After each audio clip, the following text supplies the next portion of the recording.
నమస్తే welcome to Jabardasth TV Khammam TV. Khammam trunk మార్గంలోని శ్రీ శృంగేరి శంకర మఠం శారదామ్మవారి ఆలయంలో దేవీ నవరాత్రులు అంగరంగ వైభవంగా కొనసాగుతున్నాయి.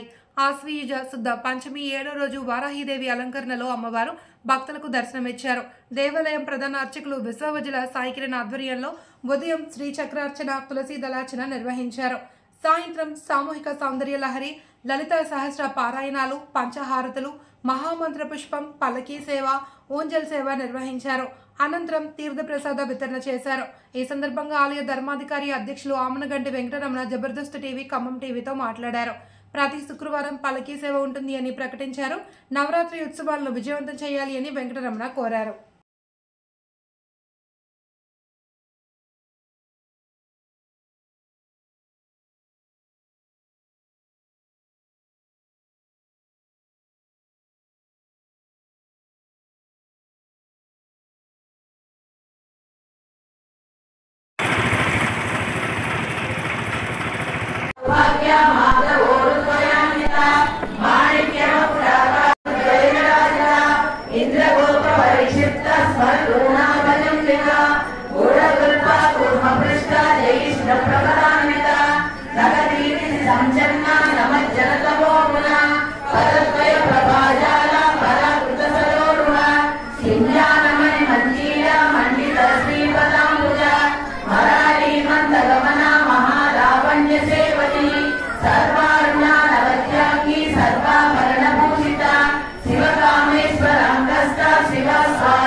पंच ब्रह्मासन स्थित महापद्माटवी संस्था कदम भवनवासिनी सुरासागर मध्यस्थ कामाक्षी कामदायिनी देवर्षिगण संघाता स्तूयमानात्मवैभव भण्डासुर वधोद्युक्ता शक्ति सेना समन्विता संपत्करी समारूढ़ा सितुरव्रजसेविता अश्वारूढ़ा कृष्णराजा कोटि कोटि व्यारूढ़ा